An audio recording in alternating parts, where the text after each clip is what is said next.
Shalom Bapak Ibu Saudara sekalian yang dikasihi oleh Tuhan Yesus Kristus.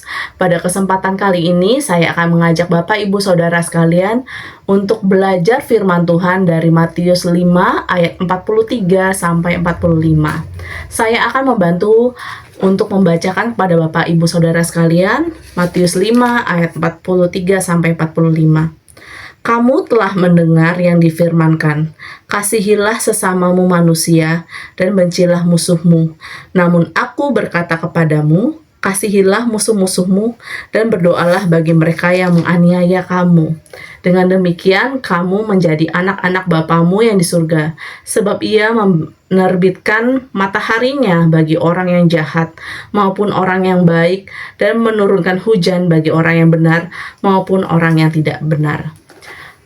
Renungan hari ini saya berikan judul Tetap Mengasihi Meskipun Dalam Kekecewaan.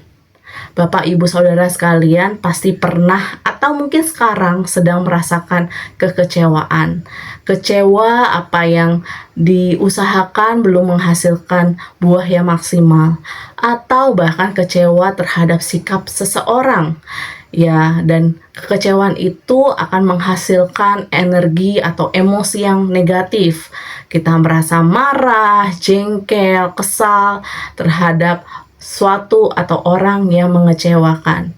Bapak Ibu Saudara sekalian, bagaimana kita meresponi orang yang mengecewakan kita? Pasti kita mulai berburuk sangka terhadap orang tersebut. Bahkan melihat wajahnya pun kita tidak sudi. Kalau kita lihat dia dari kejauhan datang, kita pasti menghindar. Atau bahkan mendengar langkah kakinya dari kejauhan, kita sudah tahu, wah itu musuh kita, orang yang kita benci. Wah, aku harus menghindar. Saya masih sakit hati terhadap dia.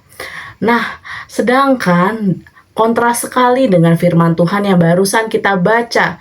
Dari ayat yang kita baca tadi, Tuhan Yesus meneladankan kita untuk mengasihi orang yang mengecewakan kita, bahkan musuh-musuh kita. Bapa kita yang di surga sudah memberikan teladan. Ia tidak pilih kasih untuk memberikan berkat. Hujan, matahari Tuhan berikan bukan hanya untuk orang-orang yang baik, orang-orang yang setia dalam pelayanan, tetapi juga kepada orang-orang yang berdosa. Tetapi bagaimana dengan kita untuk menerapkan dalam kehidupan sehari-hari? Rasanya sulit sekali. Saya pun juga merasakan hal yang sama, kesulitan dalam mempraktekkan hal ini. Apalagi kalau kita diminta mengasihi orang yang mengecewakan kita berkali-kali. Rasanya mata ganti mata, gigi ganti gigi. Kalau saya menderita, dia harus lebih menderita. Bapak, Ibu, Saudara sekalian, kita bisa mulai mengasihi orang-orang yang mengecewakan kita dengan cara mendoakan dia. Kita berdoa supaya kita memiliki hati yang lapang untuk mengampuni setiap perbuatan-perbuatannya yang mengecewakan kita. Siapa tahu dari doa-doa yang kita panjatkan bisa terjadi rekonsiliasi. Kita mulai belajar mengampuni dia, melepaskan rasa sakit hati yang kita alami, dan dia pun juga terketuk untuk berubah sifat-sifatnya dan juga berani untuk meminta maaf kepada kita terhadap perbuatan-perbuatan yang menyakiti kita. Lalu kita juga bisa ajak orang-orang yang netral, yang tidak berpihak kepada siapapun untuk berbicara kepadanya supaya terjadi perdamaian di antara diri kita dengan orang yang mengecewakan kita. Mari Bapak Ibu Saudara sekalian, dari ayat yang kita renungkan tadi, kita belajar untuk mulai tetap mengasihi meskipun menghadapi hal-hal ataupun orang-orang yang mengecewakan kita. Tuhan Yesus memberkati. Bapa kami yang di surga, terima kasih ya Tuhan dari bacaan firman Tuhan dan renungan yang telah kami renungkan hari ini. Kami belajar Tuhan bahwa standar mengasihi-Mu sangat tinggi, dan kami sebagai anak-anak-Mu Tuhan ingin belajar bagaimana cara mengasihi orang-orang yang mengecewakan kita.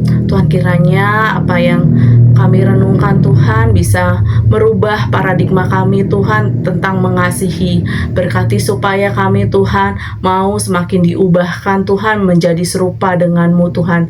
Ajar kami ya Tuhan memiliki kerendahan hati, menerima Tuhan segala mungkin tingkah laku atau perkataan yang menyakiti hati kami. Berkati kami Tuhan memiliki hati yang lapang Tuhan untuk mengampuni orang-orang yang mengecewakan kami Tuhan.